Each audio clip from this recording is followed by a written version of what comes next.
시편 14편 1절에서 7절입니다. 어리석은 자는 그의 마음에 이르기를 하나님이 없다 하는도다. 그들은 부패하고 그 행실이 가증하니 선을 행하는 자가 없도다.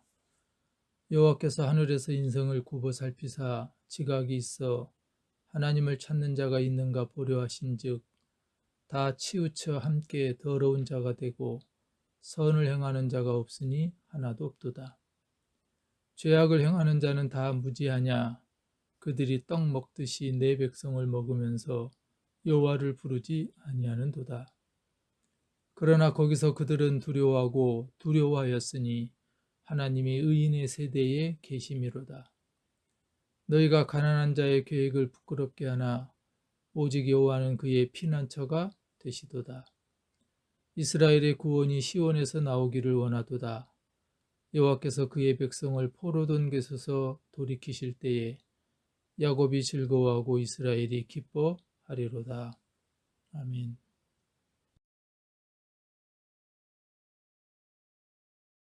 성경은 하나님이 없다고 하는 사람들을 어리석은 사람이라고 정의하고 있습니다. 오늘 1절에 어리석은 자는 그의 마음에 이르기를 하나님이 없다 하는도다. 그들은 부패하고 그 행실이 가증하니 선을 행하는 자가 없도다 라고 말씀합니다. 오늘 시편 14편의 1절에서부터 4절에는 하나님이 없다고 하는 자들의 어리석음에 대해서 설명합니다. 이 어리석은 자가 히브리어로 나발입니다. 나발은 어리석음과 악함, 하나님이 없음을 모두 포함하는 개념입니다. 구약 성경에 나발이라는 실제 이름을 가진 사람이 사무엘상 25장에 등장합니다. 사무엘상에서 등장하는 이 나발은 마온 지방의 한 목장주로 살았는데 그에게는 양떼가 3,000마리, 염소떼가 1,000마리나 되는 부자였습니다. 당시의 치안은 불안했겠죠. 또 여러 사람들을 거느리고 있는 사람이 그 지역을 지켜주고 그래서 보수를 받곤 했습니다. 다윗은 자신과 함께한 600명이 그 지역을 지켜주고서 양털을 깎는 때, 주로 농사를 짓는 사람의 추수 때를 말합니다. 사람을 보내서 이 나발의 양떼를 지켜준 대가로 먹을 것을 요청합니다.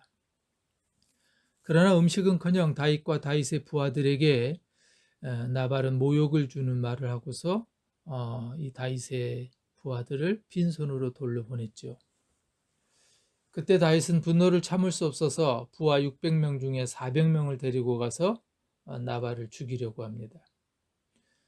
그때 아내 아비가일이 다윗의 노를 누그러뜨리기 위하여 음식을 급하게 준비해 와서 이렇게 말합니다. 사무엘상 25장 25절에 오나옵나니 내 주는 이 불량한 사람 나발을 개의치 마옵소서. 그의 이름이 그에게 적당하니 그의 이름이 나발이라. 그는 미련한 자이니다. 여종은 내 주께서 보내신 소년들을 보지 못하였나이다. 세번역에서는 나의 몹쓸 남편 나발, 이름 그대로 그는 못된 사람입니다. 이름도 나발인데다 하는 일도 어리석습니다. 라고 이렇게 표현합니다. 즉 아내 아비가일이 나의 몹쓸 남편 나발을 이야기하면서 그는 이름 그대로 못된 사람인데 미련한 자, 어리석은 자라고 말합니다. 바로 여기서 나오는 미련한 자, 어리석은 자가 영어로 홀리로 번역을 하고 있는데요. 이 언어의 단어의 뿌리가 나발입니다. 즉 나발은 어리석은 자와 같은 단어이지요. 이처럼 나발은 수천 마리의 가축을 기르는 농장을 가진 사람임에도 불구하고 여러 종들이 있습니다. 그 재산과 종들을 잘 유지하는 것이 쉬운 일이 아니었을 것이고 사람들을 그를 향하여 동네 유지라 불렀을 것입니다. 그의 종들은 주인님이라고 아마 불렀겠지요. 하지만 하나님은 그를 나발, 어리석은 자라고 부르셨습니다. 사람들에게는 그가 높임을 받고 인정을 받는지 모르지만 그러나 하나님에게는 어리석은 자였습니다. 그는 하나님을 의식하는 눈도 없었고 하나님의 사람을 알아보는 눈도 없었기 때문입니다. 나발에게는 오직 병든 이기심과 완고함만이 있었습니다. 어리석은 사람 나발의 특징을 오늘 1절에서는 이렇게 설명합니다. 그들은 부패하고 그 행실이 가증하니 선을 행하는 자가 없도다. 어리석은 사람 나발에게는 하나님이 없습니다. 성경이 말하는 어리석은 사람은 결코 지능지수가 낮은 사람을 말하지 않습니다. 또한 학교를 많이 다니지 못한 사람을 지칭하는 말은 더더욱 아닙니다. 자신의 인생에 하나님이 없는 사람들, 바로 그게 나발입니다. 이 자신의 인생에 하나님이 없는 어리석은 나발의 특징은 부패하고 행실이 가증하고 선을 행하지 않는다 그랬습니다.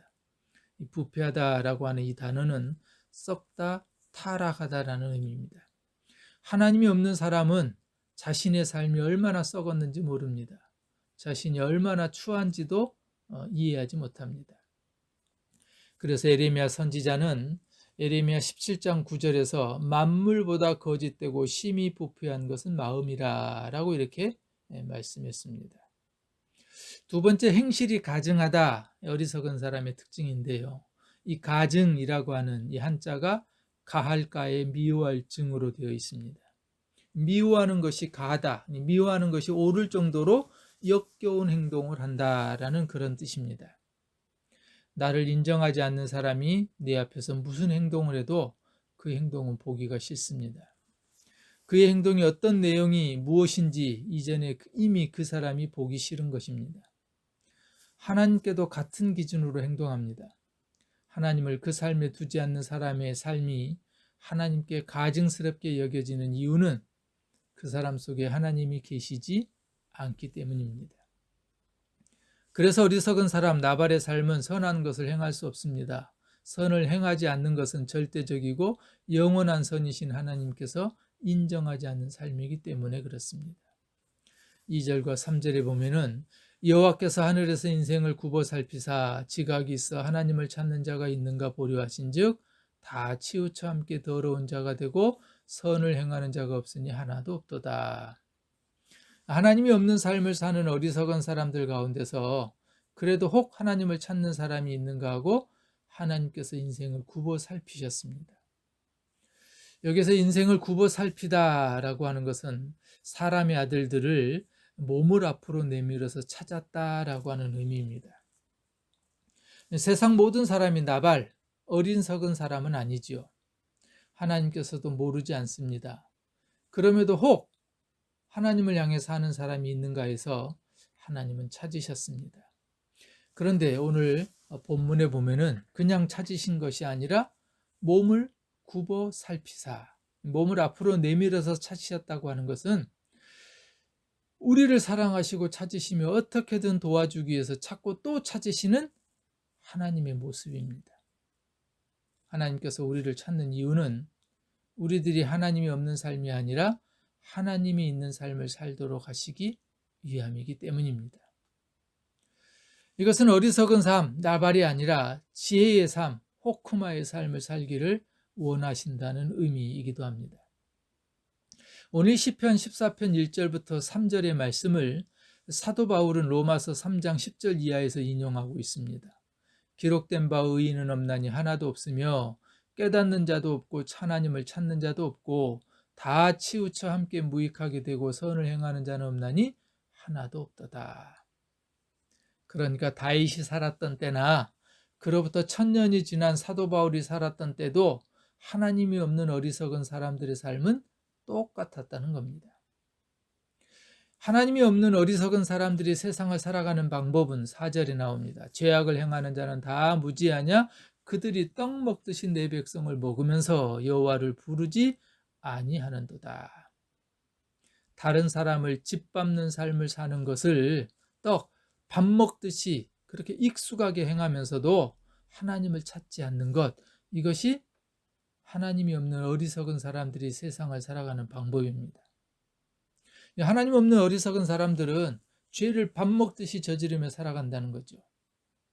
어리석은 사람, 하나님이 없는 사람은 자신의 인생에서 모든 것을 스스로의 힘만으로 해결해야 하기 때문에 다른 사람에 대한 배려나 섬김, 존경이 없습니다. 냠을 짓눌러야 자신의 것이 더 생기기 때문에 다른 사람은 안중에도 없습니다. 하지만 하나님의 이름을 부르는 그리스도인들은 자신의 삶에 최선을 다하지만 내 이웃을 내 몸과 같이 사랑하여라 라고 하는 주님의 말씀을 지키는 사람입니다. 왜냐하면 하나님께서 이 땅에 있는 모든 사람을 나를 사랑하시는 것처럼 사랑하시는 분인 것을 믿기 때문입니다. 오늘 다윗의 노래는 5절부터 이하 마지막 7절까지 회복에 대한 확신을 노래합니다. 5절에 이렇게 표현합니다. 그러나 거기서 그들은 두려워하고 두려워하였으니 하나님이 의인의 세대에 계심이로다. 하나님이 없는 사람들이 두려워하고 두려워한다라고 말합니다. 두려워하다는 말을 반복해서 쓰고 있죠. 두려움에 대한 강조의 표현입니다. 영어 성경에는 큰 두려움 속에 있다라고 이렇게 표현하고 있습니다. 즉 두려움에 압도를 당한다는 의미입니다. 즉 두려워하고 두려워하다라고 하는 이 단어의 문자적 의미는 두려움을 두려워한다는 거죠. 하나님 없는 어리석은 사람들에게는 막연한 두려움이 있습니다. 그 두려움의 실체가 무엇이고 얼마나 되는지 어떻게 해결해야 될지 그들은 알지 못합니다. 그래서 그 두려움이 두려운 것이 어리석은 사람들의 모습입니다. 그 두려움은 인생에서 하나님이 계시지 않기 때문에 찾아오는 두려움입니다. 이것이 우리가 마음에 하나님을 품고 살아야 하는 이유입니다. 하나님 없는 어리석은 사람처럼 두려움에 사로잡혀 그렇게 두려움 때문에 억눌려 사는 것이 아니라 하나님을 품고 사는 지혜로운 사람으로 두려움 많은 세상에서 위로와 보호와 평안으로 살아야 하는 것입니다. 하나님을 두려워하지 않으면 세상의 모든 것이 이처럼 두렵습니다. 또 하나 하나님이 없는 사람들이 두려워하는 또 다른 이유는 하나님께서 의인, 하나님의 백성과 함께 하심을 알기 때문입니다. 사무엘상 18장 12절에 보면은 여호와께서 사울을 떠나 다윗과 함께 계심으로 사울이 그를 두려워한지라. 당시 사울왕은 다윗의 주군이자 다윗의 장인입니다. 그 반면에 다윗은 사울왕의 신하이자 사위입니다. 겉으로 보면 다윗이 사울왕을 두려워해야지 정상입니다. 그런데 뒤바뀌어 있죠. 사울이 그를 두려워한지라. 다윗처럼 하나님께서 함께하는 사람이 두려움이 대상이 되는 사람입니다. 연약하고 한계가 많은 인간이지만 그 안에 하나님이 함께 계실 때 세상은 그 하나님의 사람을 두려워합니다. 그의 지위나 출신, 학력이나 재산이나 나이나 성별 등은 세상에서 커 보이지만 하나님의 나라에서는 아무것도 중요하지 않습니다. 느헤미야 선지자는 8장 10절에서 여호와로 인하여 기뻐하는 것이 너의 힘이니라. 하나님께서 함께 하심이 우리의 힘이라는 얘기입니다. 6절과 7절은 이렇게 마무리합니다. 너희가 가난한 자의 계획을 부끄럽게 하나 오직 여호와는 그의 피난처가 되시도다. 이스라엘의 구원이 시온에서 나오기를 원하도다. 여호와께서 그의 백성을 포로돈 곳에서 돌이키실 때에 야곱이 즐거워하고 이스라엘이 기뻐하리로다. 악을 행하는 사람은 가난한 사람의 계획을 짓밟고 좌절시킨다고 했습니다. 그러나 하나님께서는 이 가난한 사람들을 보호하신다고 말씀합니다. 성경에서 말하는 이 가난한 사람은 단지 재산이 적거나 없는 사람이 아닙니다. 가난한 사람은 하나님이 없이는 살 수 없다고 고백하며 오직 하나님만을 은혜하는 사람, 그런 사람에게 하나님께서 피난처가 되어주십니다. 그래서 마태복음 5장 3절에서 심령이 가난한 자는 복이 있나니 천국이 그들의 것이다 라고 주님은 말씀하고 계십니다.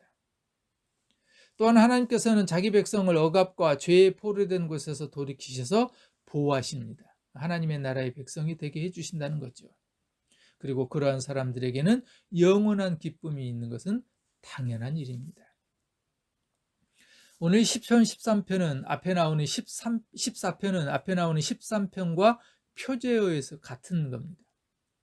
다윗의 시 인도자를 따라 부르는 노래. 인도자를 따라 부르는 노래 이 표제어가 붙여진 시편은 모두 쉬운 3편이 있습니다. 인도자는 찬양대의 책임자, 오늘날의 지휘자입니다. 찬양 인도자의 지휘를 따라 부르는 노래라고 이렇게 번역할 수 있을 겁니다. 아마도 이 노래는 개인이 불렀을 뿐만 아니라 많은 사람이 모인 곳에서 찬양대가 불렀을 것으로 추측이 됩니다. 다윗 시대에 성가대원들이 제사를 드릴 때나 절기를 기념할 때 노래를 불렀을 것입니다. 이 다윗 시대에 하나님을 찬양하는 성가대 대원이 무려 4,000명이 있었습니다. 그리고 그 성가대원들에게 찬양을 가르치는 지도자, 오늘 표조에는 인도자, 성가대 지휘자를 말하는데요.